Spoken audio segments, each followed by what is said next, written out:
Outgoing Republicans in 2 states are using their last days in office to do everything they can to weaken the Democrats who defeated them. This is more than just changing the rules of the game. It's kind of throwing the rules out the window and flipping the board over, and it looks like they may just get away with it. John Avalon has your reality check. John. That's right, John. This year's elections saw the highest midterm turnout in more than 100 years. That's the good news. And the bad news is there's an effort right now to roll back those election results. In the swing states of Michigan and Wisconsin, Republicans are trying to use year-end lame duck legislative sessions to rein in the incoming Democratic governors.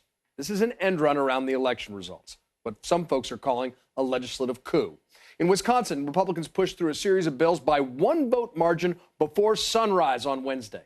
They aim to reduce the power of the new Democratic governor on issues like welfare reform, appointments to key state agencies, and even keep the attorney general from withdrawing the state from an anti-Obamacare lawsuit.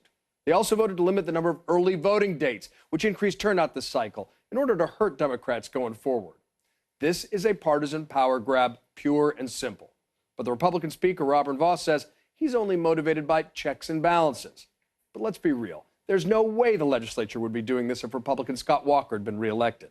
And don't take my word for it. Here's Speaker Vos admitting his real rationale. Quote, "We're going to have a very liberal governor who's going to enact policies that are in direct contrast to what many of us believe in." This amounts to a discomfort with democracy. It's what happens when politics gets treated as ideological blood sport, even at the state level. And in Michigan, Republicans are trying to pull the same stunt before 3 Democratic women take over their roles as governor, attorney general, and secretary of state. Among the proposals, one that would allow the state legislator to step in over the AG and stop the Secretary of State from overseeing the state campaign finance system. They also pulled a bait and switch with the minimum wage hike, intentionally passing it just so they could amend it and grab it back. Now, when North Carolina Republicans tried this 2 years ago, it looked like an outlier. But now it seems like the new normal. What can Democrats do? Well, the next stop's the courts. And former Wisconsin Governor and Attorney General Jim Doyle says he's confident these moves will be judged unconstitutional. Maybe. But this is a dangerous precedent. Principles only matter if they apply no matter what party is in power. And Republicans would be rightfully outraged if Democrats did this to them.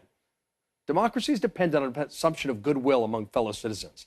But the actions we're seeing in these states reflects the results of a 2016 Pew poll that found most politically engaged voters now view the other party with fear, anger, and frustration. And if you think the other party isn't just mistaken but out to harm the country, then you'll do whatever's necessary to stop them, even degrade our democracy by disrespecting election results.